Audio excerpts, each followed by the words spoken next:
So, napanood nyo ba to, mga ka-defenders? Ito, si ate galit-galit. Pero lahat ng sinasabi niya totoo. Totoo yan. Wala Ayan. na kasing So, panoorin nyo. pera-pera. Diba? Ang taba ng bayan. So, lahat ng sinasabi ni ate, Oh, totoo. Yung sinasabi niya na wala na tayong pondo. Talagang wala na tayong pondo. Meron tayong nakaambang na utangin sana, pero hindi pa nire-release. Ibig sabihin, yung gobyerno natin, umaasa na lang sa utang. Ibig sabihin, ang pondo natin, ubos na. Kaya yan sila gumagawa ng paraan na makakuha o maggatasan tayo mga Pilipino. Ganyan ang nangyayari sa atin. Wala na talagang pondo. Actually, yung ginagawa nila, illegal yan. Labag yan sa batas. Labag yan sa batas. Yung basta ka nalang mangungulekta ng pondo nang hindi dumadaan sa proseso, mali yan, labag yan sa batas. Ang dapat yan, dumaan sa Kongreso bago nila na isapatupad.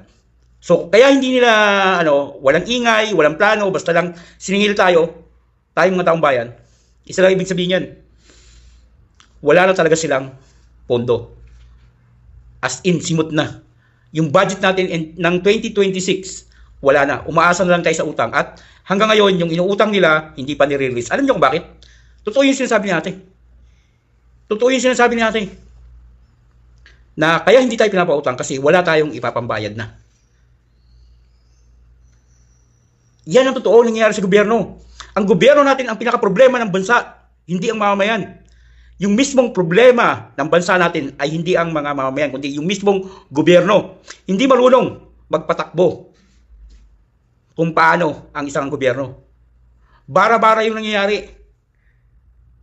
Alam mo kung sino yung nakikinabang? Yung mga ina-appoint nila sa mga bawat institusyon. Ayan yung mga nakikinabang. Pero tayong mga maliliit na mamamayan, pasakit yung ginagawa nila sa atin. Isipin mo, naningil sila ng biglaan at ginamit nila, nakipagsabuatan sila sa mga oligarko para lang makagatas sa atin. Para lang gatasan tayong mga Pilipino. Kasi wala na tayong pondo. Kaya lahat yan ang ginagawa nila, illegal yan. Ayan yung malinaw na sabuatan ng mga oligarchs at ng gobyerno. Kay PRRD, hindi po pwede yan. Yung ginagatasan yung taong bayan, hindi po pwede yan. At saka hindi po pwede yung bigla ka na lang maniningil o mangungulekta ng mga pondo sa taong bayan nang hindi dumadaan sa tamang proseso. Ibig sabihin, dapat sinasabatas muna bago maipatupad. Ganon ang tamang proseso. Kaya wag na tayo magtaka na sila, itong gobyerno to, ang may pinakamaraming kasong kinakaharap sa Supreme Court. Kasi hindi sila marunong sumunod sa batas. Ibig sabihin, hindi sila marunong magpatakbo na naaayon sa batas. Lahat kung ano yung kagustuhan nila, yun ang gusto nilang masunod. Kagaya nito, yung paniningil nila sa Meralco, ang ikakatwiran nila ay para sa taong bayan, para sa mahihirap. Hindi tayo bobo para maniwala ng ganun. Ang totoong dahilan kung bakit sila naningil nang hindi man lang tayo ini-inform, nang hindi man lang dumadaan sa tamang proseso, na hindi man lang naisa batas, kasi wala na tayong pondo. Wala na tayong pera. Ang gobyerno natin simot na. Yung budget natin ng 2026, wala na. Ang inaasahan na lang nila yung utang. Sino magpapautang sa atin? Alam ng World Bank na talamak ang corruption sa Pilipinas. Kaya yung sinasabi na ng dahilan nila dahil sa mga dahil sa mahihirap, sa mga senior citizen, kalokohan yun. Ang totoo, wala na talagang pondo. Kaya nakapagsubuatan ng gobyerno at ang mga oligarchs para maningil, para makakuha, para makapangolekta ng pondo. Kasi ang totoo, talagang wala na tayong pondo. Yun. Paulit-ulit kong sasabihin, wala na tayong pondo, wala na tayong pondo. Kasi nga, yung gobyerno natin hindi marunong magpatakbo ng mismong gobyerno natin.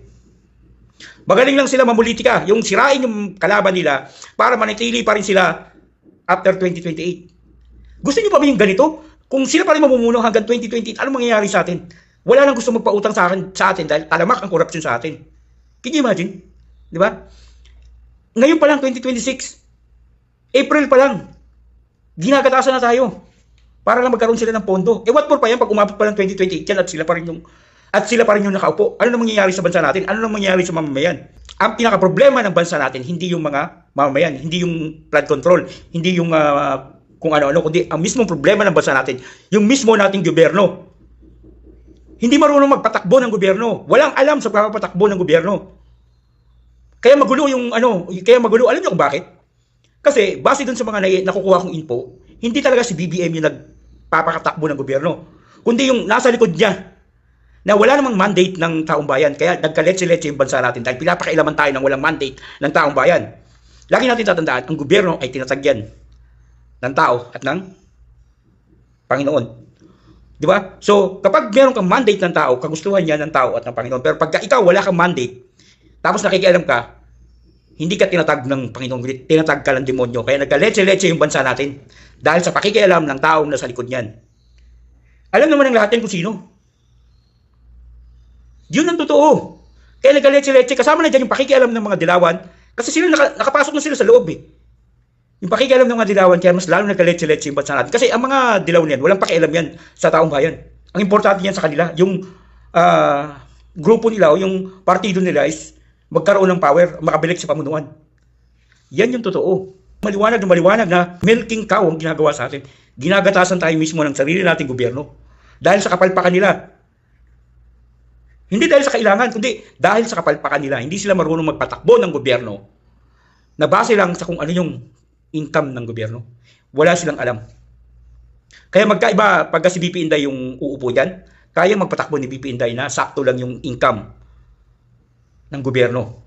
Kasi ginawa niya yan sa Davao. Kung ano lang yung kaya ng kitain ng lungsod, yun lang yung inano niya. Kita mo naman ng Davao. Walang utang. Sobra-sobra ang pera.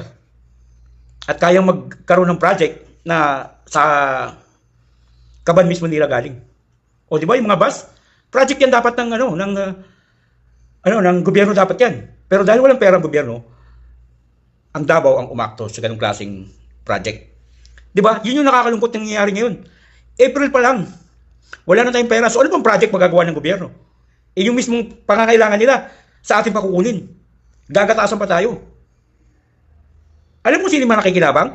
Yung mga appointees, yung mga head ng mga agency, yan. Ayan, dyan na pupunta yung pakinabang. Hindi sa atin, hindi sa mamamayan.